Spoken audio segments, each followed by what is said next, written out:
ಮದುವೆ ಮನೆ ಶೈಲಿಯ ಸೂಪರ್ ಟೇಸ್ಟಿ ಟೊಮೆಟೊ ಬಾತ್ ಬ್ರೇಕ್ಫಾಸ್ಟ್ಗಾಗಿರಲಿ ಲಂಚ್ಗಾಗಿರಲಿ ಡಿನ್ನರ್ಗಾಗಲಿ ಒಂದು ಈಸಿಯಾದ ರೆಸಿಪಿ.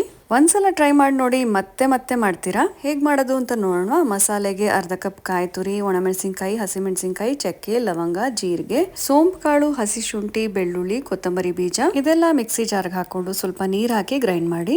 ನಂತರ ಬಾಣಲೆಗೆ 1/4 ಕಪ್ ಎಣ್ಣೆ ಹಾಕಿ, ಎಣ್ಣೆ ಕಾದ್ಮೇಲೆ ಒಗ್ಗರಣೆಗೆ ಚಕ್ಕೆ, ಲವಂಗ, ಏಲಕ್ಕಿ ಕಾಯಿ, ಸೋಂಪು ಕಾಳು, ಕಸೂರಿ ಮೇಥಿ, ಪಲಾವ್ ಎಲೆ, ಉದ್ದಕ್ಕೆ ಹೆಚ್ಚಿರುವಂತಹ ಈರುಳ್ಳಿ, ಕ್ಯಾಪ್ಸಿಕಮ್ ನ ಹಾಕೊಂಡು ಚೆನ್ನಾಗಿ ಬಾಡಿಸ್ಕೊಂಡು, ಈರುಳ್ಳಿ ಹಸಿ ವಾಸನೆ ಹೋದ್ಮೇಲೆ 2 ದೊಡ್ಡ ಟೊಮೆಟೊನ ಈ ತರ ಉದ್ದಕ್ಕೆ ದೊಡ್ಡದಾಗಿ ಕಟ್ ಮಾಡಿ ಹಾಕೊಂಡು, 1 ಇಡೀ ಹಸಿ ಬಟಾಣಿ ಅಥವಾ ಫ್ರೋಸನ್ ಪೀಸ್ ನ ಹಾಕೊಂಡು ಮಸಾಲೆ ಹಾಕಿ ಚೆನ್ನಾಗಿ ಮಿಕ್ಸ್ ಮಾಡಿ ಎಣ್ಣೆ ಬಿಡೋ ತನಕ ಇದನ್ನ ಕುದಿಸಿ, ರುಚಿಗೆ ತಕ್ಕಷ್ಟು ಉಪ್ಪನ್ನ ಹಾಕಿ, 2 ಗ್ಲಾಸ್ ಅಷ್ಟು ಅಕ್ಕಿ ತಗೊಂಡಿದ್ದೀನಿ, ಅಂದ್ರೆ ಅರ್ಧ ಕೆಜಿ ಅಕ್ಕಿ. ಅದರ 2ರಷ್ಟು ನೀರು ಅಂದ್ರೆ 4 ಗ್ಲಾಸ್ ನೀರನ್ನ ಹಾಕಿ ಕುದಿಸ್ಕೊಂಡು, ಉಪ್ಪು ಸರಿಯಾಗಿದೆಯಾ ನೋಡ್ಕೊಂಡು 20 ನಿಮಿಷ ನೆನ್ಸಿಟ್ಟಿರೋ ಅಕ್ಕಿಯನ್ನ ಹಾಕೊಂಡು, ಸ್ವಲ್ಪ ಕೊತ್ತಂಬರಿ ಸೊಪ್ಪು, 2 ಸ್ಪೂನ್ ತುಪ್ಪ ಹಾಕಿ ಮಿಕ್ಸ್ ಮಾಡ್ಕೊಂಡು ಸಣ್ಣೂರಿನಲ್ಲೇ ಬೇಯಿಸಿ, ಅದ್ಭುತ ರುಚಿಯ ಟೊಮೆಟೊ ಬಾತ್ ರೆಡಿ. ರುಚಿ ಅಂತೂ ಮರೆಯೋದಕ್ಕೆ ಚಾನ್ಸೇ ಇಲ್ಲ, ಸಖತ್ತಾಗಿರುತ್ತೆ. ಟ್ರೈ ಮಾಡಿ.